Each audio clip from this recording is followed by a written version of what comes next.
ਸ਼ਲੋਕ ਮਹਲਾ ਪੰਜਵਾਂ। ਚਿੜੀ ਚੁਹਕੀ ਪਹੁ ਫੁਟੀ, ਵਗਨ ਬਹੁਤ ਤਰੰਗ। ਅਚਰਜ ਰੂਪ ਸੰਤਨ ਰਚੇ, ਨਾਨਕ ਨਾਮ ਹੈ ਰੰਗ। ਮਹਲਾ ਪੰਜਵਾਂ। ਕਰ ਮੰਦਰ ਖੁਸ਼ੀਆਂ ਤਹੀਂ, ਜਹ ਤੂੰ ਆਵਹਿ ਚਿਤ। ਦੁਨੀਆ ਕੀਆਂ ਵਡਿਆਈਆਂ, ਨਾਨਕ ਸਭ ਕੁਮਿਤ। ਪਾਉੜੀ। ਹਰ ਤਨ ਸੱਚੀ ਰਾਸ ਹੈ, ਕਿਨੈ ਵਿਰਲੇ ਜਾਤਾ। ਤਿਸੈ ਪ੍ਰਾਪਤ ਪਾਇ ਰਹੋ, ਜਿਸ ਦੇ ਵਿਧਾਤਾ। ਮਨ ਤਨ ਪੀਤਰ ਮੌਲਿਆ, ਹਰ ਰੰਗ ਜਨ ਰਾਤਾ। ਸਾਧ ਸੰਗ ਗੁਣ ਗਾਇਆ, ਸਭ ਦੁਖ ਹੈ ਖਾਤਾ। ਨਾਨਕ ਸੋਈ ਜੀਵਿਆ, ਜਿਨ ਇਕ ਪਛਾਤਾ। ਸਾਧ ਸੰਗ ਗੁਣ ਗਾਇਆ, ਸਭ ਦੁਖ ਹੈ ਖਾਤਾ। ਨਾਨਕ ਸੋਈ ਜੀਵਿਆ, ਜਿਨ ਇਕ ਪਛਾਤਾ। ਸ਼ਲੋਕ ਮਹਲਾ ਪੰਜਵਾਂ। ਚਿੜੀ ਚੁਹਕੀ ਪਉ ਫੁਟੀ, ਵਗਨ ਬਹੁਤ ਤਰੰਗ। ਵਾਹਿਗੁਰੂ ਜੀ ਕਾ ਖਾਲਸਾ, ਵਾਹਿਗੁਰੂ ਜੀ ਕੀ ਫਤਿਹ। ਪਰਮ ਸਨਮਾਨਯੋਗ ਗੁਰੂ ਖਾਲਸਾ ਸਤ ਸੰਗਤ ਜੀਓ, ਆਪ ਸੰਗਤਾਂ ਵਡਭਾਗੀ ਹੋ ਜੋ ਸਤਿਗੁਰੂ ਦੀ ਪਾਵਨ ਅੰਮ੍ਰਿਤ ਰੂਪ ਬਾਣੀ ਦੀ ਕਥਾ ਵਿਚਾਰ ਸਰਵਣ ਕਰ ਰਹੇ ਹੋ।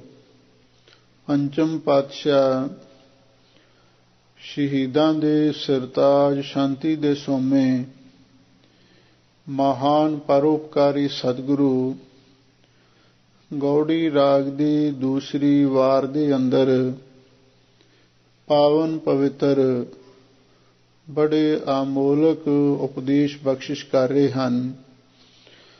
ਆਪ ਸੰਗਤਾਂ ਪਿੱਛੇ 5 ਸ਼ਲੋਕਾਂ ਦੀ ਕਥਾ ਸਰਵਣ ਕਰ ਚੁੱਕੇ ਹੋ। ਹੁਣ ਅੱਗੇ 6ਵੇਂ ਸ਼ਲੋਕ ਦੀ ਕਥਾ ਆਰੰਭ ਹੋ ਰਹੀ ਹੈ।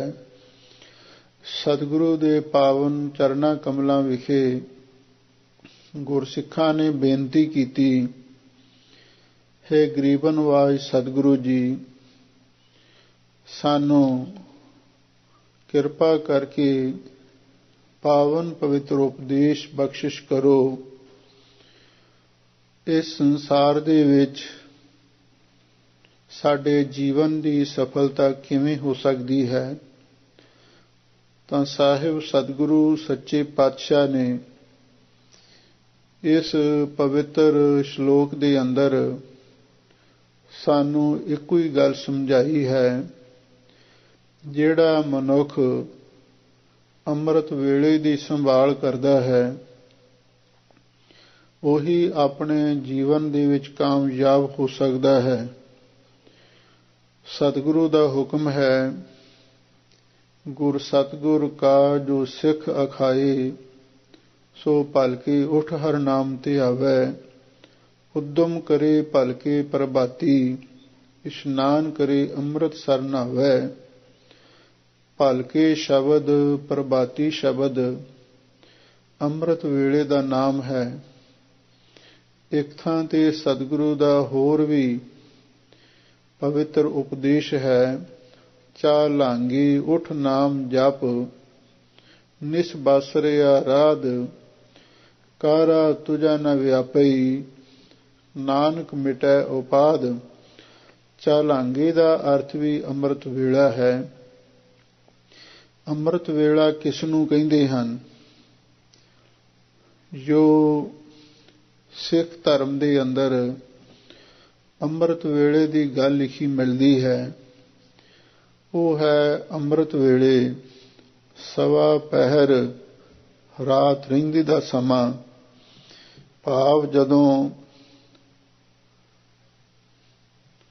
ਪੌਣੀ ਕੁ ਰਾਤ ਗੁਜ਼ਰ ਜਾਂਦੀ ਹੈ, 2 ਸਵਾ 2 ਵਜੇ ਦਾ ਸਮਾਂ ਬਣਦਾ ਹੈ, ਉਸ ਵੇਲੇ ਬੜੀ ਇਕਾਂਤ ਹੁੰਦੀ ਹੈ, ਮਨ ਵੀ ਬੜਾ ਸ਼ਾਂਤ ਹੁੰਦਾ ਹੈ। ਸਰੀਰ ਵੀ ਆਰਾਮ ਕਰਕੇ 9/9 ਹੋ ਜਾਂਦਾ ਹੈ। ਉਸ ਵੇਲੇ ਜੇ ਕੋਈ ਮਨੁੱਖ ਇਸ਼ਨਾਨ ਕਰਕੇ ਕਰ ਇਸ਼ਨਾਨ ਸਿਮਰ ਪ੍ਰਭ ਆਪਣਾ, ਮਨ ਤਨ ਪਏ ਅਰੋਗਾ, ਕੋਟ ਵਿਗਨ ਲਾਥੀ ਪ੍ਰਭ ਸਰਨਾ, ਪ੍ਰਗਟੇ ਭਲੇ ਸੰਜੋਗਾ। ਜਿਹੜਾ ਮਨੁੱਖ ਉਸ ਵੇਲੇ ਉੱਠ ਕੇ ਸਿਮਰਨ ਕਰਦਾ ਹੈ, ਨਿਤਨੇਮ ਕਰਦਾ ਹੈ, ਉਹਨੂੰ ਇੱਕ ਵੱਖਰਾ ਜਿਹਾ ਹੀ ਸਵਾਦ ਆਉਂਦਾ ਹੈ। ਅੰਮ੍ਰਿਤ ਵੇਲੇ ਦੀ ਸੰਭਾਲ ਕਰਨੀ ਹਰ ਗੁਰਸਿੱਖ ਮਾਈ ਭਾਈ ਦਾ ਭਾਵੇਂ ਫਰਜ਼ ਬਣਦਾ ਹੈ, ਪਰ ਸਾਡੀਆਂ ਬਹੁਤ ਮਜਬੂਰੀਆਂ ਨੇ। ਸਾਡੇ ਕੁਛ ਰੁਝੇਵੇਂ ਵੀ ਇੰਨੇ ਵੱਧ ਗਏ ਹਨ, ਅੰਮ੍ਰਿਤ ਵੇਲੇ ਦੀ ਸੰਭਾਲ ਕਰਨੀ ਮੁਸ਼ਕਲ ਹੀ ਨਹੀਂ ਬਲਕਿ ਨਾਮੁਮਕਿਨ ਹੋ ਗਈ ਹੈ।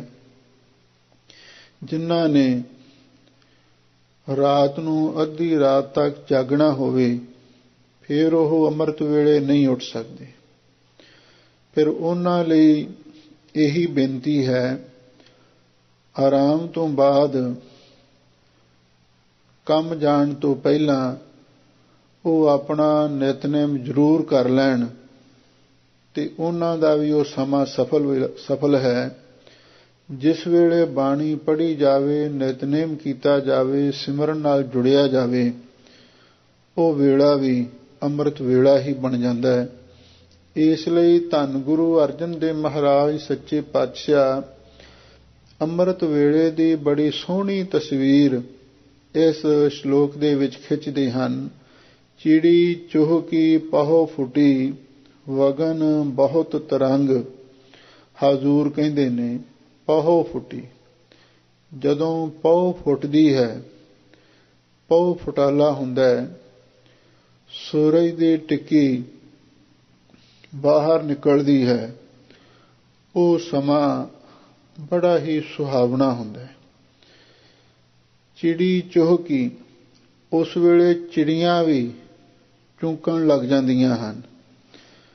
ਜਦੋਂ ਪਹੁ ਫੁੱਟਦੀ ਹੈ, ਸੂਰਜ ਦੀ ਟਿੱਕੀ ਨਿਕਲਦੀ ਹੈ, ਉਸ ਵੇਲੇ ਚਿੜੀਆਂ ਵੀ ਚੂਕਣ ਲੱਗ ਜਾਂਦੀਆਂ ਹਨ, ਚਹਿਚਹਾਉਣ ਲੱਗ ਜਾਂਦੀਆਂ ਹਨ। ਵਗਣ ਬਹੁਤ ਰੰਗ, ਸੁਬਹ ਦਾ ਵਕਤ ਬੜਾ ਹੀ ਸੁਹਾਵਣਾ ਹੁੰਦਾ ਹੈ। ਠੰਡੀ ਹਵਾ ਦੇ ਝੋਂਕੇ ਵੀ ਵਗਦੇ ਹਨ। ਤਰੰਗ ਦਾ ਅਰਥ ਹੈ ਹਵਾ ਦੇ ਬੁੱਲੇ। ਵਗਣ ਬਹੁਤ ਰੰਗ, ਬੜੇ ਸੋਹਣੇ ਹਵਾ ਦੇ ਬੁੱਲੇ ਵੀ ਉਸ ਵੇਲੇ ਵਗਦੇ ਨੇ।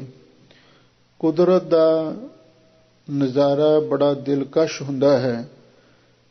ਪਹੁ ਫੁਟਾਲਾ ਹੋਵੇ, ਚਿੜੀਆਂ ਬੋਲਦੀਆਂ ਹੋਣ, ਪੰਛੀ ਚਹਿਚਹਾਉਂਦੇ ਹੋਣ ਤੇ ਠੰਡੀ ਹਵਾ ਦੇ ਬੁੱਲੇ ਵਗਦੇ ਹੋਣ। ਇਹੋ ਜਿਹੇ ਸੁਹਾਵਣੇ ਸਮੇਂ ਦੇ ਵਿੱਚ ਜਿਹੜੇ ਵਾਹਿਗੁਰੂ ਦੇ ਪਿਆਰੇ ਕੀ ਕਰਦੇ ਹਨ, ਉਹ ਅਗਲੀ ਪੰਕਤੀ ਵਿੱਚ ਹਜ਼ੂਰ ਫਰਮਾਉਂਦੇ ਹਨ। ਅਚਰਜ ਰੂਪ ਸੰਤਨ ਰਚੇ, ਨਾਨਕ ਨਾਮ ਹੈ ਰੰਗ। ਸਾਹਿਬ ਸਤਿਗੁਰੂ ਸੱਚੇ ਪਾਤਸ਼ਾਹ ਫਰਮਾਉਂਦੇ ਹਨ, ਉਸ ਵੇਲੇ ਉਹ ਮਹਾਂਪੁਰਖ ਨਾਨਕ ਨਾਮ ਹੈ ਰੰਗ, ਜਿਨ੍ਹਾਂ ਨੇ ਆਪਣੇ ਮਨ ਨੂੰ ਨਾਮ ਦੇ ਰੰਗ ਵਿੱਚ ਰੰਗਿਆ ਹੁੰਦਾ ਹੈ। ਅਚਰਜ ਰੂਪ ਸੰਤਨ ਰਚੇ, ਉਹਨਾਂ ਸੰਤਾਂ ਨੇ ਆਪਣੇ ਬੜੇ ਅਚਰਜ ਰੂਪ ਰਚੇ ਹੁੰਦੇ ਹਨ। ਭਾਵ ਜਦੋਂ ਸੁਬਹ ਦਾ ਵਕਤ ਹੁੰਦਾ ਹੈ, ਅਕਾਲ ਪੁਰਖ ਵਾਹਿਗੁਰੂ ਪਰਮੇਸ਼ਰ ਦੇ ਪਿਆਰੇ ਸਿਮਰਨ ਵਿੱਚ ਲੀਨ ਹੁੰਦੇ ਹਨ। ਉਹਨਾਂ ਦੇ ਚਿਹਰਿਆਂ ਤੇ ਲਾਲੀ ਟਪਕਦੀ ਹੈ। ਉਹਨਾਂ ਦੇ ਚਿਹਰੇ ਤੇ ਇੱਕ ਆਭਾ ਮੰਡਲ ਦਿਖਾਈ ਦਿੰਦਾ ਹੈ। ਉਹਨਾਂ ਮਹਾਂਪੁਰਖਾਂ ਦੇ ਦੀਦਾਰ ਬੜੇ ਨੂਰਾਨੀ ਤੇ ਬੜੇ ਅਚਰਜ ਹੁੰਦੇ ਨੇ। ਸਤਿਗੁਰੂ ਮਹਾਰਾਜ ਸੱਚੇ ਪਾਤਸ਼ਾਹ ਇੱਥੇ ਉਹਨਾਂ ਮਹਾਂਪੁਰਖਾਂ ਦੀ ਗੱਲ ਕਰਦੇ ਹਨ, ਜਿਹੜੇ ਅੰਮ੍ਰਿਤ ਵੇਲੇ ਦੀ ਸੰਭਾਲ ਕਰਦੇ ਨੇ। ਉਹਨਾਂ ਸੰਤਾਂ ਨੇ ਬੜੇ ਅਚਰਜ ਰੂਪ ਧਾਰਨ ਕੀਤੇ ਹੁੰਦੇ ਨੇ। ਭਾਵ ਉਹ ਅੰਮ੍ਰਿਤ ਵੇਲੇ ਵਾਹਿਗੁਰੂ ਦੇ ਸਿਮਰਨ ਦੇ ਵਿੱਚ ਜੁੜ ਕੇ ਤੇ ਉਹ ਇੱਕ ਵੱਖਰੇ ਹੀ ਸੋਹਣੇ ਨਜ਼ਾਰੇ ਤੇ ਦਰਸ਼ਨ ਦੀਦਾਰ ਬਖਸ਼ਿਸ਼ ਕਰਦੇ ਹਨ। ਦੂਸਰਾ ਇਹਦਾ ਅੰਤਰੀਵ ਅਰਥ ਇਹ ਵੀ ਹੈ, ਚਿੜੀ ਚੁਹਕੀ ਪਾਹੋ ਫੁੱਟੀ ਵਗਨ ਬਹੁਤ ਰੰਗ।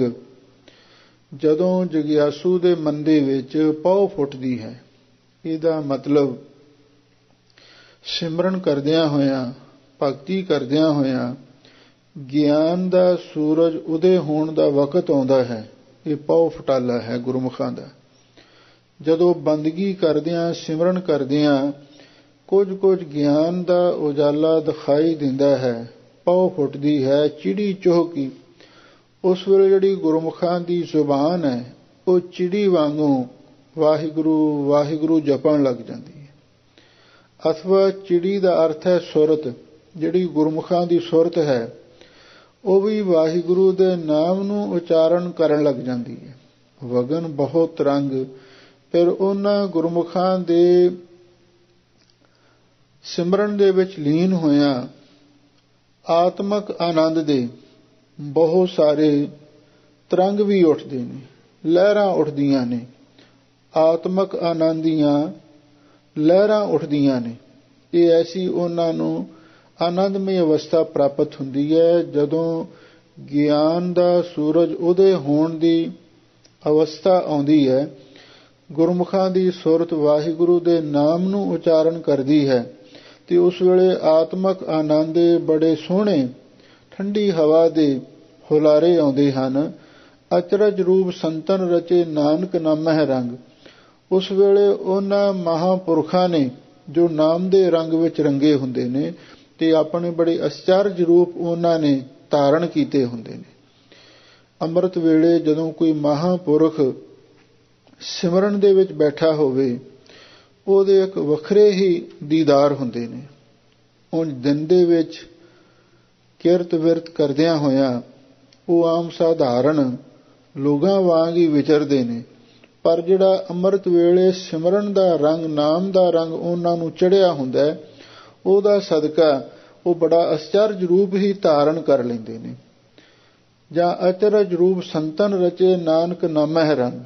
ਅਸਲੀ ਜਿਹੜਾ ਅੱਖਰਾਂ ਦੇ ਪਦਾਂ ਦੇ ਸਾਬ ਦੇ ਨਾਲ ਇਹੀ ਅਰਥ ਦਰੁਸਤ ਹੈ, ਪਰ ਕੁਝ ਵਿਦਵਾਨਾਂ ਨੇ ਇਸ ਪੰਕਤੀ ਦਾ ਅਰਥ ਇਉਂ ਵੀ ਕੀਤਾ ਹੈ, ਅਚਰਜ ਰੂਪ ਸੰਤਨ ਰਚੇ। ਜਿਹੜੇ ਸੰਤ ਨੇ ਉਸ ਅਕਾਲ ਪੁਰਖ ਵਾਹਿਗੁਰੂ ਦੇ ਅਚਰਜ ਰੂਪ ਦੇ ਵਿੱਚ ਉਸ ਵੇਲੇ ਉਹ ਰਚੇਦਾਰ ਤਦਾਕਾਰ ਹੋ ਜਾਂਦੇ ਨੇ, ਕਿਉਂਕਿ ਵਾਹਿਗੁਰੂ ਦਾ ਰੂਪ ਬੜਾ ਅਚਰਜ ਹੈ। ਵਾਹੇ ਨਾਮ ਅਚਰਜ ਕੋ ਹੋਈ, ਤਿਸ ਤੇ ਪਰੇ ਉਕਤ ਨਹੀਂ ਕੋਈ। ਉਹ ਵਾਹਿਗੁਰੂ ਦਾ ਸਰੂਪ ਬੜਾ ਹੀ ਅਚਰਜ ਹੈ ਤੇ ਜਿਹੜੇ ਸੰਤ ਨੇ ਉਸ ਵਾਹਿਗੁਰੂ ਦੇ ਅਚਰਜ ਰੂਪ ਦੇ ਵਿੱਚ ਰਚੇ ਤਦੇਕਾਰ ਹੁੰਦੇ ਨੇ। ਨਾਨਕ ਨਾਮਹਿ ਰੰਗ, ਤੇ ਉਹ ਆਪਣੇ ਮਨ ਨੂੰ ਵਾਹਿਗੁਰੂ ਦੇ ਨਾਮ ਦੇ ਰੰਗ ਵਿੱਚ ਰੰਗ ਲੈਂਦੇ ਹਨ। ਮਹੱਲਾ ਪੰਜਵਾਂ। ਕਰ ਮੰਦਰ ਖੁਸ਼ੀਆਂ ਤਹੀਂ, ਜਹ ਤੂੰ ਆਵਹਿ ਚਿੱਤ। ਲਓ ਹੁਣ ਸਤਿਗੁਰੂ ਮਹਾਰਾਜ ਦੇ ਚਰਨਾਂ ਵਿੱਚ ਫੇਰ ਗੁਰਸਿੱਖਾਂ ਨੇ ਬੇਨਤੀ ਕੀਤੀ, ਸੱਚੇ ਪਾਤਸ਼ਾਹ, ਬਈ ਕਈ ਘਰਾਂ ਦੇ ਵਿੱਚ ਬੜੇ ਖੁਸ਼ੀਆਂ ਦੇ ਜਸ਼ਨ ਮਨਾਏ ਜਾਂਦੇ ਨੇ, ਉਹਨਾਂ ਦੇ ਬਾਰੇ ਤੁਹਾਡਾ ਕੀ ਖਿਆਲ ਹੈ? ਜਿਹੜੇ ਵੱਡੇ ਵੱਡੇ ਧਨਾੜ ਆਦਮੀ ਨੇ, ਮਾਇਆ ਧਾਰੀ ਨੇ, ਸਰਮਾਏਦਾਰ ਨੇ, ਉਹ ਤਰ੍ਹਾਂ ਤਰ੍ਹਾਂ ਦੇ ਖੁਸ਼ੀਆਂ ਦੇ ਜਸ਼ਨ ਮਨਾਉਂਦੇ ਨੇ, ਪਰ ਸਤਿਗੁਰੂ ਕਹਿੰਦੇ ਨੇ ਘਰ ਮੰਦਰ ਖੁਸ਼ੀਆਂ ਤਹੀਂ ਜਹ ਤੂੰ ਆਵੈ ਚਿੱਤ। ਹੇ ਵਾਹਿਗੁਰੂ ਜੀ, ਉਹਨਾਂ ਘਰਾਂ ਤੇ ਮੰਦਰਾਂ ਦੇ ਵਿੱਚ ਹਮੇਸ਼ਾ ਲਈ ਖੁਸ਼ੀਆਂ ਹੁੰਦੀਆਂ ਨੇ, ਜਹ ਤੂੰ ਆਵੈ ਚਿੱਤ, ਜਿੱਥੇ ਤੂੰ ਆਪ ਚੇਤੇ ਆਉਣਾ, ਭਾਵ ਜਿੱਥੇ ਵਾਹਿਗੁਰੂ ਦਾ ਸਿਮਰਨ ਹੋਵੇ। ਉਹੀ ਘਰ ਤੇ ਮੰਦਰ ਦੇ ਵਿੱਚ ਹਮੇਸ਼ਾ ਲਈ ਖੁਸ਼ੀਆਂ ਹੁੰਦੀਆਂ ਨੇ। ਜਿੱਥੇ ਵਾਹਿਗੁਰੂ ਦਾ ਸਿਮਰਨ ਨਾ ਹੋਵੇ, ਉਹਨਾਂ ਘਰਾਂ ਦੀਆਂ ਰੌਣਕਾਂ ਥੋੜਾ ਚਿਰ ਹੀ ਹੁੰਦੀਆਂ ਨੇ, ਬਾਅਦ ਵਿੱਚ ਖਤਮ ਵੀ ਹੋ ਜਾਂਦੀਆਂ। ਅਸਲੀ ਖੁਸ਼ੀਆਂ ਉਹਨਾਂ ਘਰਾਂ ਤੇ ਮੰਦਰਾਂ ਦੇ ਵਿੱਚ ਹੀ ਹੁੰਦੀਆਂ ਨੇ ਜਿੱਥੇ ਅਕਾਲ ਪੁਰਖ ਵਾਹਿਗੁਰੂ ਚੇਤੇ ਆਉਂਦਾ ਹੈ। ਦੁਨੀਆ ਕੀਆਂ ਵਡਿਆਈਆਂ, ਨਾਨਕ ਸਭ ਕੁਮਿਤ। ਲੋ ਹਜ਼ੂਰ ਕਹਿੰਦੇ ਨੇ ਇਸ ਨਾਮ ਦੀ ਵਡਿਆਈ ਦੇ ਮੁਕਾਬਲੇ ਤੇ ਹੋਰ ਜਿੰਨੀਆਂ ਦੁਨੀਆ ਦੀਆਂ ਵਡਿਆਈਆਂ ਨੇ ਉਹ ਤੇ ਸਾਰੀਆਂ ਹੀ ਕੁਮਿਤ, ਖੋਟੇ ਮਿੱਤਰ ਵਾਂਗ ਨੇ, ਧੋਖੇਬਾਜ਼ ਮਿੱਤਰ ਵਾਂਗ ਨੇ। ਕਿਉਂ? ਸਤਿਗੁਰੂ ਨੇ ਦੁਨਿਆਵੀ ਵਡਿਆਈਆਂ ਦੇ ਬਾਰੇ ਬੜਾ ਸੁੰਦਰ ਖਿਆਲ ਪੇਸ਼ ਕੀਤਾ ਹੈ। ਦੁਨੀਆ ਕੀਆਂ ਵਡਿਆਈਆਂ ਅੱਗੀ ਸੇਤੀ ਜਾਲ, ਇਨੀ ਜਲੀ ਨਾਮ ਵਿਸਾਰਿਆ ਇੱਕ ਨਾ ਚਲੀਆ ਨਾਲ। ਦੁਨੀਆ ਦੀਆਂ ਵਡਿਆਈਆਂ ਇਸ ਲਈ ਕੁਮਿੱਤਰ ਨੇ, ਧੋਖੇਬਾਜ਼ ਮਿੱਤਰ ਨੇ। ਜਦੋਂ ਮਨੁੱਖ ਦੁਨੀਆ ਦੀਆਂ ਵਡਿਆਈਆਂ ਦੇ ਵਿੱਚ ਪੈ ਜਾਂਦਾ, ਮਾਨ ਪ੍ਰਤਿਸ਼ਠਾ ਮਾਇਆ ਦੇ ਹੰਕਾਰ ਦੇ ਵਿੱਚ ਫਸ ਜਾਂਦਾ ਹੈ, ਤੇ ਉਸ ਵੇਲੇ ਰੱਬ ਨੂੰ ਭੁੱਲ ਜਾਂਦਾ ਹੈ। ਪਰਮੇਸ਼ਰ ਤੇ ਭੁੱਲਿਆ ਵਿਆਪਨ ਸਭੇ ਰੋਗ। ਇਹ ਦੁਨੀਆ ਦੀਆਂ ਵਡਿਆਈਆਂ ਅੰਤ ਵੇਲੇ ਵੀ ਨਾਲ ਨਹੀਂ ਜਾਂਦੀਆਂ। ਇਸੇ ਲਈ ਸਤਿਗੁਰੂ ਕਹਿੰਦੇ ਨੇ ਵੀ ਅਸਲੀ ਉਹਨਾਂ ਘਰਾਂ ਤੇ ਮੰਦਰਾਂ ਦੇ ਵਿੱਚ ਖੁਸ਼ੀਆਂ ਹੁੰਦੀਆਂ ਨੇ ਜਿੱਥੇ ਰੱਬ ਦਾ ਸਿਮਰਨ ਹੁੰਦਾ ਹੋਵੇ, ਜਿੱਥੇ ਦੁਨੀਆ ਦੀਆਂ ਵਡਿਆਈਆਂ ਦੀ ਗੱਲ ਹੁੰਦੀ ਹੈ, ਔਰ ਉੱਥੇ ਕਿਸੇ ਨਾ ਕਿਸੇ ਦਿਨ ਉਜਾੜ ਹੋ ਜਾਂਦੀ ਹੈ, ਉਹ ਰੌਣਕਾਂ ਉੱਡ ਪੁੱਡ ਜਾਂਦੀਆਂ ਨੇ। ਇਸ ਲਈ ਦੁਨੀਆ ਦੀਆਂ ਵਡਿਆਈਆਂ ਸਭ ਕੁਮਿਤ ਖੋਟੇ ਮਿੱਤਰ ਵਾਂਗ ਹੁੰਦੀਆਂ ਨੇ। ਪਤਾ ਨਹੀਂ ਉਹਨਾਂ ਨੇ ਕਦੋਂ ਧੋਖਾ ਦੇ ਜਾਣਾ ਹੁੰਦਾ। ਮਾਇਆ ਦਾ ਸੁਭਾਅ ਵੀ ਐਸਾ ਹੈ। ਮਾਇਆ ਐਸੀ ਮੋਹਣੀ ਭਾਈ, ਜੇਤੇ ਜੀ ਤੇਤੇ ਡਹਿਕਾਈ। ਸਰਪਣੀ ਤੇ ਉਪਰ ਨਹੀਂ ਬਲੀਆ, ਜਿਨ ਬ੍ਰਹਮਾ ਵਿਸ਼ਨ ਮਹਾਦੇਵ ਛਲੀਆ। ਇਹ ਮਾਇਆ ਸਭ ਤੋਂ ਵੱਧ ਧੋਖੇਬਾਜ਼ ਮਿੱਤਰ ਹੈ। ਤੁਸੀਂ ਜਿੰਨਾ ਮਰਜੀ ਮਾਇਆ ਨਾਲ ਮੋਹ ਪਿਆਰ ਕਰ ਲਵੋ, ਜਿੰਨਾ ਮਰਜੀ ਇਸ ਨੂੰ ਤੁਸੀਂ ਸੰਦੂਕਾਂ ਵਿੱਚ ਪਟਾਰੀਆਂ ਵਿੱਚ ਬੰਦ ਕਰ ਕਰਕੇ ਰੱਖ ਲਵੋ, ਪਰ ਅੰਤ ਨੂੰ ਇਹ ਤੁਹਾਡਾ ਸਾਥ ਨਹੀਂ ਦੇ ਸਕਦੀ। ਇਸੇ ਲਈ ਧੰਨ ਗੁਰੂ ਨਾਨਕ ਦੇਵ ਮਹਾਰਾਜ ਸੱਚੇ ਪਾਤਸ਼ਾਹ ਜਦੋਂ ਰੋਮ ਵਿਲਾਇਤ ਵਿੱਚ ਗਏ, ਸੁਲਤਾਨ ਹਮੀਦ ਕਾਰੂ ਬਾਦਸ਼ਾਹ ਦੇ ਨਾਲ ਮੁਲਾਕਾਤ ਹੋਈ, ਤਾਂ ਹਜ਼ੂਰ ਨੇ ਉਹਨੂੰ ਇਹ ਉਪਦੇਸ਼ ਦਿੱਤਾ ਸੀ, ਕੀਚਾ ਨੇਕ ਨਾਮੀ ਜੋ ਦੇਵੈ ਖੁਦਾਏ, ਦਮੜਾ ਤਿਸੀ ਕਾ ਜੋ ਖਰਚਾ ਯਾਰ ਖਾਏ। ਤੇ ਨਾਲ ਉਹ ਵੀ ਬਚਨ ਆਏ ਨੇ, 40 ਗੰਜ ਜੋੜਿਓ ਨਾ ਰਾਖਿਓ ਈਮਾਨ, ਦੇਖੋ ਰੇ ਲੋਗੋ ਕਾਰੂ ਹੋਤਾ ਪਰੇਸ਼ਾਨ। ਇਸ ਕਾਰੂ ਬਾਦਸ਼ਾਹ ਨੇ 40 ਗੰਜ ਜੋੜ ਲਏ ਸਨ, ਪਰ ਕਹਿੰਦੇ ਕੋਈ ਇਸਤਰੀ ਸੰਨ ਲਾ ਕੇ ਸਾਰਾ ਹੀ ਧਨ ਇਸਦਾ ਚੁਰਾ ਕੇ ਲੈ ਗਈ ਸੀ, ਤੇ ਫਿਰ ਕੰਧਾਂ ਨਾਲ ਟੱਕਰਾਂ ਮਾਰ ਮਾਰ ਕੇ ਰੋਂਦਾ ਮਰ ਗਿਆ। ਇਸ ਲਈ ਇਹ ਜਿਹੜੀਆਂ ਮਾਇਆ ਹੈ, ਦੁਨੀਆ ਦੀਆਂ ਵਡਿਆਈਆਂ ਨੇ, ਸਭ ਖੋਟੇ ਮਿੱਤਰ ਵਾਂਗ ਨੇ। ਇਹਨਾਂ ਨੇ ਕਿਸੇ ਦੇ ਨਾਲ ਨਹੀਂ ਜਾਣਾ। ਪੌੜੀ ਹਰ ਤਨ ਸੱਚੀ ਰਸ ਹੈ, ਕਿਨੈ ਵਿਰ ਲੈ ਜਾਤਾ। ਲਓ ਹੁਣ ਪੌੜੀ ਵਿੱਚ ਧੰਨ ਗੁਰੂ ਅਰਜਨ ਦੇਵ ਮਹਾਰਾਜ ਸੱਚੇ ਪਾਤਸ਼ਾਹ ਉਪਦੇਸ਼ ਦਿੰਦੇ ਹਨ, ਗੁਰਮੁਖੋ, ਇੱਕ ਦੁਨੀਆ ਦੇ ਵਿੱਚ ਝੂਠੀ ਪੂੰਜੀ ਵੀ ਹੈ ਜਿਹੜੀ ਲੋਕ ਇਕੱਤਰ ਕਰ ਰਹੇ ਨੇ। ਜਿਹੜਾ ਬਾਹਰਲਾ ਧਨ ਹੈ, ਗੁਰੂ ਮਹਾਰਾਜ ਨੇ ਇਸ ਨੂੰ ਕੱਚਾ ਧਨ ਆਖਿਆ। ਕਾਚਾ ਧਨ ਸੰਚਾ ਹੈ, ਮੂਰਖ ਗਾਵਾਰ। ਜਿਹੜੇ ਕੱਚੇ ਧਨ ਨੂੰ ਜਮ੍ਹਾਂ ਕਰਦੇ ਨੇ, ਸਤਿਗੁਰੂ ਕਹਿੰਦੇ ਨੇ ਉਹ ਮੂਰਖ ਨੇ, ਬੇਸਮਝ ਲੋਕ ਨੇ। ਕੱਚਾ ਧਨ ਇਸ ਲਈ ਆਖਿਆ ਹੈ ਬਈ ਇਹ ਬੰਦੇ ਦਾ ਸਾਥ ਨਹੀਂ ਦਿੰਦਾ। ਇਹੋ ਧਨ ਕਰਤੇ ਕਾ ਖੇਲ ਹੈ, ਕਦੇ ਆਵੈ ਕਦੇ ਜਾਏ। ਮਾਇਆ ਦਾ ਸੁਭਾਵ ਹੈ, ਇਹ ਕਦੇ ਆ ਜਾਂਦੀ ਕਦੇ ਚਲੀ ਜਾਂਦੀ ਹੈ। ਇਸੇ ਲਈ ਹਜ਼ੂਰ ਕਹਿੰਦੇ ਨੇ ਇਹਦੇ ਮੁਕਾਬਲੇ ਤੇ ਹਰ ਧਨ ਸੱਚੀ ਰਾਸ ਹੈ। ਵਾਹਿਗੁਰੂ ਦਾ ਧਨ ਇਹ ਸੱਚੀ ਪੂੰਜੀ ਹੈ। ਹਰ ਨਾਮ ਧਨ ਨਿਰਮਲ ਅਤਿ ਅਪਾਰਾ, ਗੁਰ ਕਾ ਸ਼ਬਦ ਪਰੇ ਭੰਡਾਰਾ। ਇਹੋ ਧਨ ਅਖੁੱਟ ਨਾ ਨਖੁੱਟਿਆ ਨਾ ਜਾਏ, ਪੂਰਾ ਸਤਿਗੁਰ ਦੀਆ ਦਿਖਾਏ। ਝੂਠੇ ਧਨ ਦੇ ਮੁਕਾਬਲੇ ਤੇ ਵਾਹਿਗੁਰੂ ਦਾ ਨਾਮ ਸੱਚਾ ਧਨ ਹੈ, ਤੇ ਇਸ ਨਾਮ ਧਨ ਦੀ ਪੂੰਜੀ ਵੀ ਸੱਚੀ ਪੂੰਜੀ ਹੈ। ਕਿਨੇ ਵਿਰਲੇ ਜਾਤਾ, ਪਰ ਕਿਸੇ ਵਿਰਲੇ ਹੀ ਗੁਰਮੁਖ ਨੇ ਇਸ ਗੱਲ ਨੂੰ ਜਾਣਿਆ ਹੈ। ਨਹੀਂ ਤੇ ਕੱਚੇ ਧਨ ਦੇ ਪਿੱਛੇ ਸਾਰੀ ਦੁਨੀਆ ਲੱਗੀ ਫਿਰਦੀ ਹੈ, ਤੇ ਵਾਹਿਗੁਰੂ ਦੇ ਨਾਮ ਜਪਣ ਦਾ ਕਿਸੇ ਕੋਲੇ ਸਮਾਂ ਹੀ ਨਹੀਂ ਹੈ। ਤਿਸੈ ਪ੍ਰਾਪਤ ਪਾਇ ਰਹੋ ਜਿਸ ਦੇ ਵਿਦਾਤਾ। ਸੱਚੇ ਪਾਤਸ਼ਾਹ ਕਿਰਪਾ ਕਰਕੇ ਸਾਨੂੰ ਹੁਣ ਇਹ ਦੱਸੋ, ਇਹ ਜਿਹੜਾ ਨਾਮ ਦਾ ਧਨ ਹੈ, ਸੱਚੀ ਰਾਸ ਹੈ, ਇਹ ਕਿਹਨਾਂ ਨੂੰ ਪ੍ਰਾਪਤ ਹੁੰਦੀ ਹੈ? ਹਜ਼ੂਰ ਕਹਿੰਦੇ ਨੇ ਤਿਸੈ ਪ੍ਰਾਪਤ ਪਾਏ ਰਹੋ। ਪਾਏ ਰਹੋ ਦਾ ਅਰਥ ਹੈ ਵੀ ਭਾਈ ਜਨੋ, ਸਾਡੇ ਭਰਾਵੋ, ਇਹ ਉਸੇ ਨੂੰ ਨਾਮ ਧਨ ਦੀ ਸੱਚੀ ਰਾਸ ਪ੍ਰਾਪਤ ਹੁੰਦੀ ਹੈ ਜਿਸ ਦੇ ਵਿਦਾਤਾ, ਜਿਸ ਨੂੰ ਵਿਦਾਤਾ ਅਕਾਲ ਪੁਰਖ ਵਾਹਿਗੁਰੂ ਆਪ ਦੇਵੇ। ਕਿਉਂਕਿ ਇਸ ਵਾਹਿਗੁਰੂ ਦੇ ਨਾਮ ਧਨ ਦਾ ਮਾਲਕ ਅਕਾਲ ਪੁਰਖ ਵਾਹਿਗੁਰੂ ਆਪ ਹੈ। ਤੇ ਜਿਸ ਨੂੰ ਅਕਾਲ ਪੁਰਖ ਵਾਹਿਗੁਰੂ ਦੇਵੇ, ਜਿਸ ਦੇਵੈ ਪੁਰਖ ਵਿਧਾਤਾ, ਹਰ ਰਸ ਤਿਨ ਹੀ ਜਾਤਾ। ਇਹ ਵਾਹਿਗੁਰੂ ਦੇ ਨਾਮ ਦਾ ਧਨ ਹੋਰ ਬਾਹਰੋਂ ਕਿਸੇ ਬੈਂਕ ਤੋਂ, ਕਿਸੇ ਮਨੁੱਖ ਤੋਂ ਵੀ ਨਹੀਂ ਮਿਲ ਸਕਦਾ। ਵਾਹਿਗੁਰੂ ਦਾ ਨਾਮ ਅਕਾਲ ਪੁਰਖ ਵਾਹਿਗੁਰੂ ਦੀ ਕਿਰਪਾ ਨਾਲ ਹੀ ਮਿਲਦਾ ਹੈ।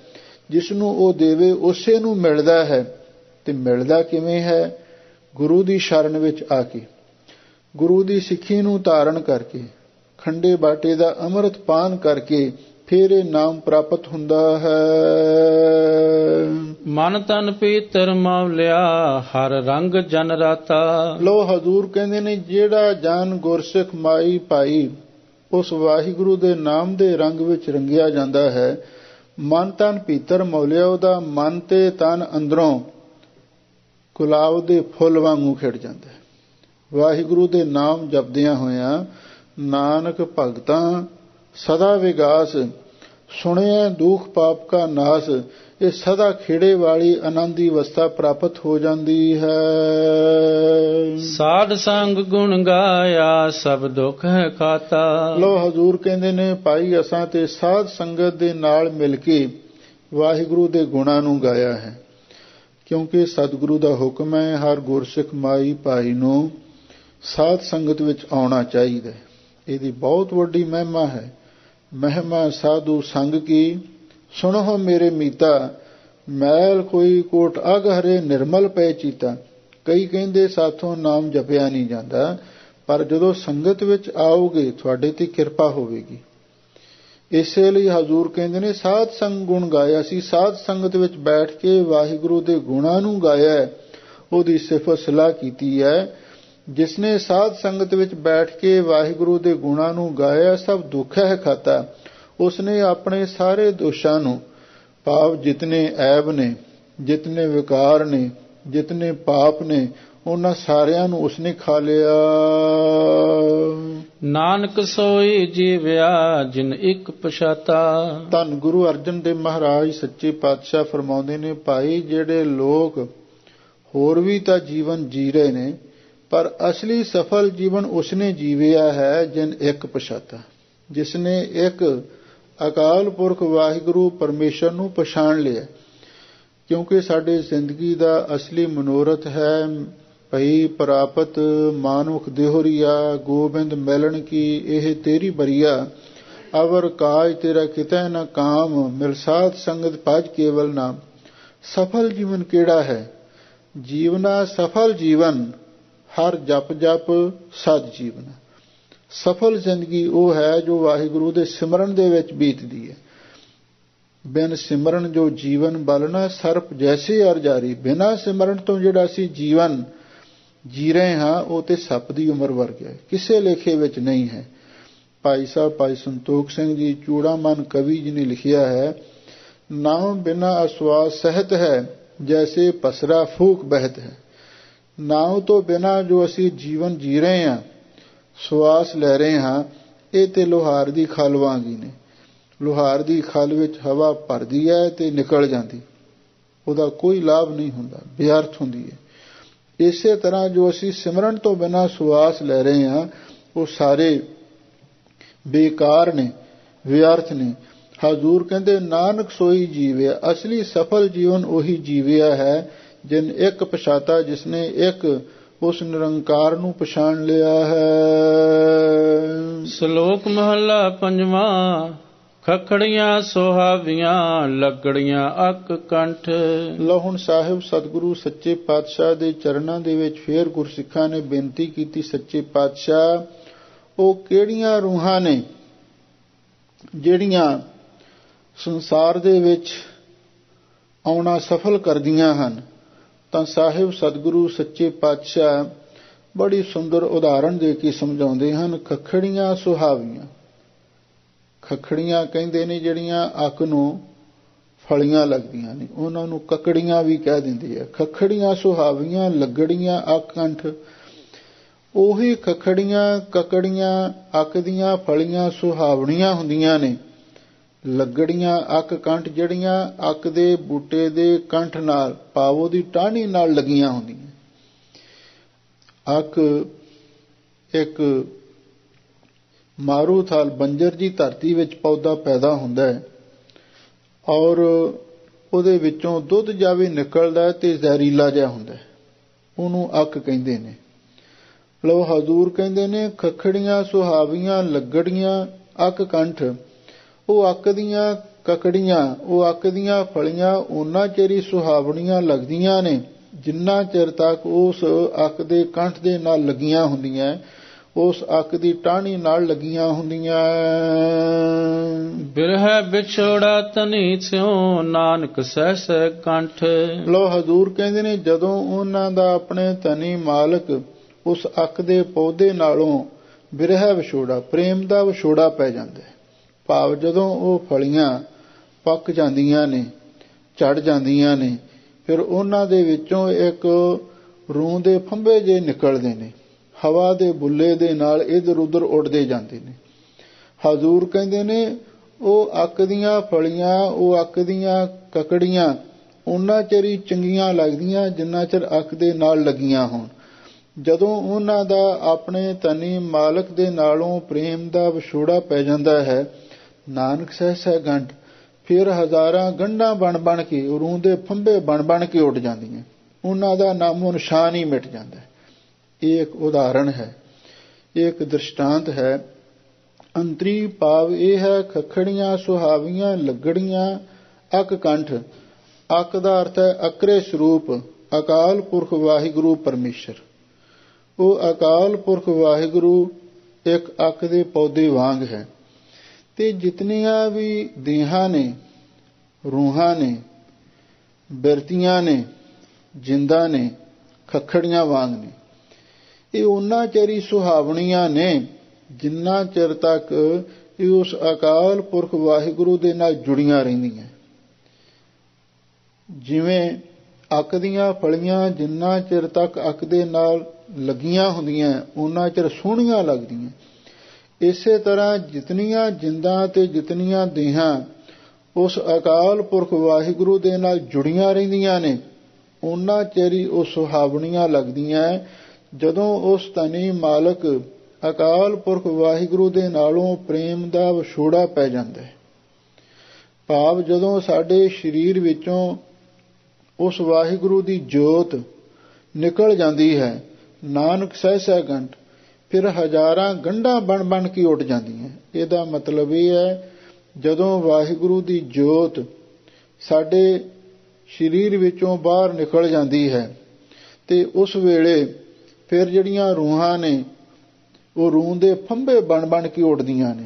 ਇਹਦਾ ਮਤਲਬ ਇਹ ਹੈ ਕਈ ਜਨਮ ਪੈ ਕੀਟ ਪਤੰਗਾ, ਕਈ ਜਨਮ ਗਾ ਜ਼ਮੀਨ ਕੋ ਰੰਗਾ, ਕਈ ਜਨਮ ਪੰਖੀ ਸਰਪ ਹੋਇਓ, ਕਈ ਜਨਮ ਹੈਵਰ ਬ੍ਰਖ ਜੋਇਓ, ਮਿਲ ਜਗਦੀਸ਼ ਮਿਲਣ ਕੀ ਬਰੀਆ, ਤ੍ਰਿੰਗ ਕਾਲ ਇਹ ਦੇਹ ਸਿੰਦਰੀਆ। ਜੇ ਅਸੀਂ ਆਪਣੇ ਜੀਵਨ ਦੇ ਉਦੇਸ਼ ਨੂੰ ਭੁਲਾ ਦਿੱਤਾ ਹੈ, ਵਾਹਿਗੁਰੂ ਦਾ ਸਿਮਰਨ ਤਿਆਗ ਦਿੱਤਾ ਹੈ, ਤਾਂ ਹਜ਼ੂਰ ਕਹਿੰਦੇ ਨੇ ਫਿਰ ਹਜ਼ਾਰਾਂ ਹੀ ਗੰਢਾਂ ਵਾਂਗੂ, ਭਾਵ ਅਨੇਕਾਂ ਜੂਨਾਂ ਦੇ ਵਿੱਚ, 84 ਲੱਖ ਜੂਨਾਂ ਦੇ ਵਿੱਚ ਰੂਹਾਂ ਭਟਕਦੀਆਂ ਫਿਰਦੀਆਂ ਨੇ ਰੂਹ ਦੇ ਫੰਬਿਆਂ ਵਾਂਗੂ। ਤੇ ਉਸ ਅੱਕ ਦੀਆਂ ਫਲੀਆਂ ਵਿੱਚੋਂ ਜਿਵੇਂ ਉਹ ਰੂਹ ਦੇ ਰੂਹ ਵਾਂਗੂ ਉਹ ਫੰਬੇ ਜੋੜਦੇ ਨੇ, ਤੇ ਇਸ ਤਰ੍ਹਾਂ ਉਹ ਰੂਹਾਂ ਹੋਰ ਅਨੇਕਾਂ ਜੂਨਾਂ ਦੇ ਵਿੱਚ, ਹਜ਼ਾਰਾਂ ਸਰੀਰਾਂ ਦੇ ਵਿੱਚ ਭਟਕਦੀਆਂ ਫਿਰਦੀਆਂ ਹਨ। ਮਹੱਲਾ ਪੰਜਵਾਂ। ਵਿਸਾਰਿੰਦੇ ਮਰ ਗਏ ਮਰ ਪੈ ਨਾ ਸਕਹਿ ਮੂਲ। ਲਓ ਹੁਣ ਧੰਨ ਗੁਰੂ ਅਰਜਨ ਦੇਵ ਮਹਾਰਾਜ ਸੱਚੇ ਪਾਤਸ਼ਾਹ ਫਰਮਾਉਂਦੇ ਨੇ, ਭਾਈ ਜਿਹੜੇ ਦੁਨੀਆ ਦੇ ਲੋਕ ਨੇ, ਜਿਹੜੇ ਲੋਕ ਰੱਬ ਨੂੰ ਭੁੱਲ ਜਾਂਦੇ ਨੇ ਤੇ ਉਹਨਾਂ ਦੇ ਬਾਰੇ ਇਹ ਕਹਿੰਦੇ ਨੇ ਵਿਸਾਰਿੰਦੇ ਮਰ ਗਏ। ਬਈ ਜਿਹੜੇ ਰੱਬ ਨੂੰ ਵਿਸਾਰ ਦਿੰਦੇ ਨੇ ਉਹ ਤਾਂ ਸਮਝ ਲਓ ਮਰ ਗਏ ਹਨ, ਪਰ ਸਤਿਗੁਰੂ ਕਹਿੰਦੇ ਨਹੀਂ, ਮਰ ਪੈ ਨਾ ਸਕਹਿ ਮੂਲ। ਜਿਹੜੇ ਰੱਬ ਨੂੰ ਭੁੱਲ ਜਾਂਦੇ ਨੇ, ਠੀਕ ਦੁਨੀਆ ਦੇ ਲੋਕ ਉਹਨਾਂ ਦੇ ਬਾਰੇ ਇਹ ਕਿਆਸ ਅਰਾਈਆਂ ਕਰਦੇ ਨੇ ਵੀ ਇਹ ਤੇ ਮਰ ਗਏ ਨੇ।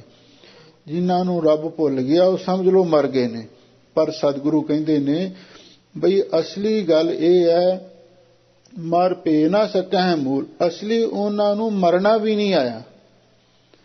ਜਿਹੜੇ ਰੱਬ ਨੂੰ ਭੁੱਲ ਜਾਂਦੇ ਨੇ, ਰਾਵਣ ਵਰਗੇ, ਹਰਨਾਕਸ਼ ਵਰਗੇ, ਉਹ ਮਰ ਤਾਂ ਗਏ ਨੇ ਮਰ ਭੇ ਨਾ ਸਕਾ ਹੈ ਮੂਲ। ਪਰ ਅਸਲੀ ਜਿਹੜਾ ਸਫਲ ਮਰਨ ਦਾ ਤਰੀਕਾ ਉਹਨਾਂ ਨੂੰ ਨਹੀਂ ਆਇਆ। ਭਾਵ ਜਿਹੜੇ ਵਾਹਿਗੁਰੂ ਨੂੰ ਭੁੱਲ ਜਾਂਦੇ ਨੇ ਤੇ ਉਹ ਅਸਲੀ ਗੁਰਮੁਖਾਂ ਵਾਲੀ ਮੌਤ ਨਹੀਂ ਮਰਦੇ। ਉਹਨਾਂ ਨੂੰ ਉਹ ਮਰਨ ਦੀ ਜਾਚ ਹੀ ਨਹੀਂ ਆਉਂਦੀ। ਮਰਦੇ ਤਾਂ ਹਨ ਪਰ ਉਹ ਆਪਣੀ ਐਸੀ ਅਜਾਈ ਮੌਤ ਮਰਦੇ ਨੇ, ਬੇਹੁੱਦੀ ਮੌਤ ਮਰਦੇ ਨੇ ਵੀ ਉਹ ਮਰਨਾ ਵੀ ਆਪਣਾ ਖਰਾਬ ਕਰ ਜਾਂਦੇ ਨੇ। ਇਸੇ ਲਈ ਲੋਕ ਕਹਿੰਦੇ ਨੇ ਜਿਹੜੇ ਰੱਬ ਨੂੰ ਵਿਸਾਰ ਦਿੰਦੇ ਨੇ ਉਹ ਮਰ ਗਏ ਨੇ, ਪਰ ਹਜ਼ੂਰ ਕਹਿੰਦੇ ਅਸਲ ਦੇ ਵਿੱਚ ਉਹਨਾਂ ਨੂੰ ਮਰਨਾ ਵੀ ਆਇਆ ਨਹੀਂ ਹੈ। ਬੇਮੁਖ ਹੋਏ ਰਾਮ ਤੇ ਜਿਉ ਤਸਕਰ ਉੱਪਰ ਸੂਲ। ਲੋ ਹਜ਼ੂਰ ਕਹਿੰਦੇ ਨੇ ਭਾਈ ਜਿਹੜੇ ਉਸ ਅਕਾਲ ਪੁਰਖ ਵਾਹਿਗੁਰੂ ਤੋਂ ਬੇਮੁਖ ਹੋ ਜਾਂਦੇ ਨੇ ਉਹਨਾਂ ਦੀ ਹਾਲਤ ਉਸ ਚੋਰ ਵਰਗੀ ਹੈ ਜਿਹਨੂੰ ਸੂਲੀ ਤੇ ਟੰਗਿਆ ਹੋਵੇ। ਪੁਰਾਣੇ ਸਮੇਂ ਦੇ ਵਿੱਚ ਵੀ ਉਹ ਲੱਕੜ ਦੀਆਂ ਸੂਲੀਆਂ ਹੁੰਦੀਆਂ ਸਨ, ਵੀ ਉਹ ਲੱਕੜ ਤਿੱਖੀ ਕਰਕੇ ਅੱਗੋਂ ਤੇ ਉਸ ਨੂੰ ਗੱਡ ਦਿੱਤਾ ਜਾਂਦਾ ਸੀ। ਜਦੋਂ ਕੋਈ ਚੋਰ ਪਕੜਿਆ ਜਾਂਦਾ ਤੇ ਉਸ ਨੂੰ ਸੂਲੀ ਤੇ ਟੰਗ ਦਿੱਤਾ ਜਾਂਦਾ ਸੀ। ਉਹ ਜਿਹੜੀ ਲੱਕੜ ਦੀ ਸੂਲੀ ਸੀ ਉਹਦੇ ਹੌਲੀ ਹੌਲੀ ਪੇਟ ਵਿੱਚ ਧੱਸਦੀ ਜਾਂਦੀ ਤੇ ਫਿਰ ਉਹਦੇ ਪੇਟ ਵਿੱਚੋਂ ਖੂਨ ਨਿਕਲਣਾ ਸ਼ੁਰੂ ਹੋ ਜਾਂਦਾ ਤੇ ਹੌਲੀ ਹੌਲੀ ਤੜਫ ਤੜਫ ਕੇ ਉਹ ਚੋਰ ਉੱਥੇ ਮਰਦਾ ਸੀ। ਕਾਫੀ ਸਮਾਂ ਉੱਤੇ ਹੀ ਉਸ ਨੂੰ ਲਟਕਾਈ ਰੱਖਿਆ ਜਾਂਦਾ ਸੀ। ਲੋ ਹਜ਼ੂਰ ਕਹਿੰਦੇ ਨੇ ਜਿਹੜੇ ਰੱਬ ਨੂੰ ਭੁੱਲ ਜਾਂਦੇ ਨੇ, ਲੋਕੀ ਤਾਂ ਕਹਿੰਦੇ ਨੇ ਉਹ ਮਰ ਗਏ ਨੇ, ਮਰ ਭੇ ਨਾ ਸਕਾ ਹੈ ਮੂਲ। ਪਰ ਅਸਲੀ ਢੰਗ ਦੇ ਨਾਲ ਸਹੀ ਤਰੀਕੇ ਦੇ ਨਾਲ ਮਰ ਵੀ ਨਹੀਂ ਸਕਦੇ। ਉਹਨਾਂ ਨੂੰ ਅਸਲੀ ਮਰਨ ਦੀ ਜਾਚ ਵੀ ਨਹੀਂ ਆਉਂਦੀ। ਜਿਹੜੇ ਵਾਹਿਗੁਰੂ ਤੋਂ ਬੇਮੁਖ ਹੋ ਜਾਂਦੇ ਨੇ ਉਹਨਾਂ ਦੀ ਹਾਲਤ ਉਸ ਚੋਰ ਵਰਗੀ ਹੁੰਦੀ ਹੈ ਜਿਹੜਾ ਸੂਲੀ ਤੇ ਟੰਗਿਆ ਹੁੰਦਾ। ਭਾਵ ਨਾ ਉਹ ਜਿਉਂਦਿਆਂ ਵਿੱਚ ਨਾ ਮਰਿਆਂ ਦੇ ਵਿੱਚ। ਤੇ ਇਸ ਤਰ੍ਹਾਂ ਦੇ ਜਿਹੜੇ ਪਰਮੇਸ਼ਰ ਨੂੰ ਭੁਲਾ ਦਿੰਦੇ ਨੇ, ਜਿਹੜੇ ਸੰਤ ਦੁਖੀ ਨੇ, ਕੋਈ ਰੱਬ ਨੂੰ ਭੁਲਾਉਣ ਵਾਲੇ ਲੋਕ ਨੇ, ਉਹ ਹਮੇਸ਼ਾ ਲਈ ਜ਼ਿੰਦਗੀ ਤੇ ਮੌਤ ਦੇ ਵਿੱਚ ਹਮੇਸ਼ਾ ਲਈ ਸੰਘਰਸ਼ ਹੀ ਕਰਦੇ ਰਹਿੰਦੇ ਨੇ। ਨਾ ਉਹ ਜਿਉਂਦਿਆਂ ਵਿੱਚ ਨਾ ਮਰਿਆਂ ਵਿੱਚ ਰਹਿੰਦੇ ਨੇ। ਇਸ ਤਰ੍ਹਾਂ ਦੀ ਉਹਨਾਂ ਦੀ ਹਾਲਤ ਹੁੰਦੀ ਜਿਵੇਂ ਸੂਲੀ ਉੱਤੇ ਚੋਰ ਟੰਗਿਆ ਹੁੰਦਾ ਹੈ ਤੇ ਉੱਥੇ ਉਹ ਤਰਾ ਕਰਦਾ ਹੈ। ਉਹਦੀ ਬੜੀ ਤਰਸਯੋਗ ਹਾਲਤ ਬਣੀ ਹੁੰਦੀ। ਇਹ ਹਾਲਤ ਉਹਨਾਂ ਦੀ ਹੁੰਦੀ ਹੈ। ਪੌੜੀ ਸੁਖ ਨਿਧਾਨ ਪ੍ਰਭ ਇੱਕ ਹੈ ਅਬਨਾਸੀ ਸੁਣਿਆ। ਲਓ ਹੁਣ ਪੌੜੀ ਵਿੱਚ ਸਾਹਿਬ ਸਤਿਗੁਰੂ ਸੱਚੇ ਪਾਤਸ਼ਾਹ ਅਕਾਲ ਪੁਰਖ ਵਾਹਿਗੁਰੂ ਦੀ ਮਹਿਮਾ ਕਰਦੇ ਹਨ। ਬਈ ਕਈ ਲੋਕ ਇਹ ਗੱਲ ਕਹਿੰਦੇ ਨੇ ਵੀ ਜਿਹੜਾ ਸੁੱਖ ਹੈ ਪਦਾਰਥਾਂ ਵਿੱਚ ਬੜਾ ਸੁੱਖ ਹੈ। ਕੋਈ ਕਹਿੰਦਾ ਨਸ਼ਿਆਂ ਵਿੱਚ ਸੁੱਖ ਹੈ, ਕੋਈ ਕਹਿੰਦਾ ਗੀਤ ਸੰਗੀਤ ਦੇ ਵਿੱਚ ਬੜਾ ਆਨੰਦ ਹੈ। ਲੋਕ ਕਈ ਪਾਸੇ ਦੁਨੀਆ ਖੁਆਰ ਹੁੰਦੀ ਫਿਰਦੀ ਹੈ, ਪਰ ਸਤਿਗੁਰੂ ਕਹਿੰਦੇ ਨੇ ਸੁਖ ਨਿਧਾਨ ਪ੍ਰਭ ਏਕ ਹੈ। ਅਸਲੀ ਸੁੱਖਾਂ ਦਾ ਨਿਧਾਨ, ਸੁੱਖਾਂ ਦਾ ਖਜ਼ਾਨਾ ਇੱਕ ਅਕਾਲ ਪੁਰਖ ਵਾਹਿਗੁਰੂ ਪਰਮੇਸ਼ਰ ਹੈ। ਅਬਨਾਸ਼ੀ ਸੁਣਿਆ, ਉਹ ਅਬਨਾਸ਼ੀ ਕਦੀ ਨਾਸ ਨਹੀਂ ਹੁੰਦਾ। ਇਸੇ ਲਈ ਅਸੀਂ ਇਹ ਗੱਲ ਨੂੰ ਸੁਣਿਆ ਹੈ, ਉਹ ਅਕਾਲ ਪੁਰਖ ਵਾਹਿਗੁਰੂ ਸਾਰੇ ਸੁੱਖਾਂ ਦਾ ਖਜ਼ਾਨਾ ਹੈ ਤੇ ਕਦੀ ਨਾਸ ਹੋਣ ਵਾਲਾ ਵੀ ਨਹੀਂ ਹੈ। ਉਹ ਐਸਾ ਅਖੈ ਬਟ ਹੈ ਜਿਹਦੀ ਛਾਂ ਕਦੀ ਨਾਸ ਨਹੀਂ ਹੁੰਦੀ। ਇਸੇ ਲਈ ਸਾਨੂੰ ਉਸ ਅਕਾਲ ਪੁਰਖ ਵਾਹਿਗੁਰੂ ਦੀ ਸ਼ਰਨ ਵਿੱਚ ਪਏ ਰਹਿਣਾ ਚਾਹੀਦਾ ਹੈ। ਜਲ ਥਲ ਮਹੀਲ ਪੂਰਿਆ ਕਟ ਕਟ ਹਰ ਬਣਿਆ। ਉਹ ਅਕਾਲ ਪੁਰਖ ਵਾਹਿਗੁਰੂ ਹੈ ਕਿੱਥੇ? ਹਜ਼ੂਰ ਕਹਿੰਦੇ ਜਲਾਂ ਥਲਾਂ ਦੇ ਵਿੱਚ। ਮਹੀ ਦਾ ਅਰਥ ਹੈ ਧਰਤੀ, ਅਲ ਦਾ ਅਰਥ ਹੈ ਆਕਾਸ਼। ਉਹ ਜਲਾਂ ਥਲਾਂ ਦੇ ਵਿੱਚ ਵੀ, ਧਰਤੀ ਤੇ ਅਸਮਾਨਾਂ ਦੇ ਵਿੱਚ ਵੀ ਪੂਰਿਆ ਪਰਿਪੂਰਨ ਹੋ ਰਿਹਾ ਹੈ। ਘਟ ਘਟ ਹਰ ਭਣਿਆ। ਤੇ ਹਜ਼ੂਰ ਕਹਿੰਦੇ ਘਟਾਂ ਘਟਾਂ ਦੇ ਵਿੱਚ ਵੀ ਉਹੀ ਪਰਮੇਸ਼ਰ ਵਸ ਰਿਹਾ ਹੈ। ਭਾਵ ਜਿੰਨੇ ਜੀਵ ਨੇ, ਇਹਨਾਂ ਦੇ ਸਰੀਰ ਨੇ, ਇਹਨਾਂ ਦੇ ਅੰਦਰ ਹਿਰਦੇ ਨੇ, ਉਹਨਾਂ ਦੇ ਵਿੱਚ ਵੀ ਸਾਰਿਆਂ ਦੇ ਅੰਦਰ ਹੀ। ਹੁਣ ਦੇਖ ਲਓ ਕੀੜੀ ਬਹੁਤ ਛੋਟੀ ਹੁੰਦੀ ਹੈ, ਹਾਥੀ ਬਹੁਤ ਵੱਡਾ ਹੁੰਦਾ ਹੈ। ਹੁਣ ਕੀੜੀ ਦਾ ਜਿਹੜਾ ਦਿਲ ਹੈ ਉਹ ਕਿਤਨਾ ਛੋਟਾ ਹੁੰਦਾ ਹੈ, ਹਾਥੀ ਦਾ ਦਿਲ ਕਿਤਨਾ ਵੱਡਾ ਹੁੰਦਾ ਹੈ ਸਰੀਰ ਦੇ ਹਿਸਾਬ ਦੇ ਨਾਲ। ਪਰ ਸਤਿਗੁਰੂ ਕਹਿੰਦੇ ਨੇ ਘਟ ਘਟ ਹਰ ਭਣਿਆ। ਉਹ ਘਟਾਂ ਘਟਾਂ ਦੇ ਵਿੱਚ ਵਾਹਿਗੁਰੂ ਵਸ ਰਿਹਾ ਹੈ। ਇਹ ਗੱਲ ਮਹਾਂਪੁਰਖਾਂ ਨੇ ਆਖੀ ਹੈ। ਊਚ ਨੀਚ ਸਭ ਇੱਕ ਸਮਾਨ ਕੀਟ ਹਸਤੀ ਬਣਿਆ। ਲੋ ਭਾਵੇਂ ਕੋਈ ਜਾਤ ਕਰਕੇ ਕਰਮਾਂ ਕਰਕੇ ਉੱਚਾ ਹੈ ਚਾਹੇ ਨੀਵਾਂ ਹੈ, ਸਾਰਿਆਂ ਦੇ ਵਿੱਚ ਉਹ ਵਾਹਿਗੁਰੂ ਇੱਕ ਸਮਾਨ ਵਸ ਰਿਹਾ ਹੈ। ਇੱਥੋਂ ਤੱਕ ਕੀਟ ਹਸਤੀ ਬਣਿਆ। ਤੇ ਕੀੜੀ ਤੇ ਹਾਥੀ ਵਿੱਚ ਵੀ ਜਿਹੋ ਜਿਹਾ ਉਹਨਾਂ ਦਾ ਸਰੀਰ ਦਾ ਆਕਾਰ ਹੈ, ਦਿਲ ਦਾ ਆਕਾਰ ਹੈ, ਉਹੋ ਜਿਹਾ ਉਹਦੇ ਵਿੱਚ ਬਣਿਆ ਹੋਇਆ ਹੈ। ਇਹ ਵਾਹਿਗੁਰੂ ਦੀ ਕਮਾਲ ਹੈ ਬਈ ਉਹ ਕੀੜੀ ਤੇ ਹਾਥੀ ਦੇ ਸਰੀਰ ਦਾ ਕੋਈ ਮੁਕਾਬਲਾ ਨਹੀਂ, ਪਰ ਉਹ ਵਾਹਿਗੁਰੂ ਕੀੜੀ ਵਿੱਚ ਉਹੋ ਜਿਹਾ ਰੂਪ ਧਾਰਨ ਕਰ ਲੈਂਦਾ ਹੈ, ਹਾਥੀ ਵਿੱਚ ਉਸ ਤਰ੍ਹਾਂ ਦਾ ਰੂਪ ਧਾਰਨ ਕਰ ਲੈਂਦਾ ਹੈ। ਦੂਜਾ ਇਹਦਾ ਅਰਥ ਇਉਂ ਵੀ ਕੀਤਾ, ਕੀਟ ਹਸਤੀ ਬਣਿਆ, ਕੀੜੀ ਤੇ ਹਾਥੀ ਵੀ, ਇਹ ਸਾਰੇ ਜਿਤਨੇ ਛੋਟੇ ਵੱਡੇ ਜੀਵ ਜੰਤ ਨੇ ਵਾਹਿਗੁਰੂ ਪਰਮੇਸ਼ਰ ਨੇ ਬਣਾਏ ਹਨ।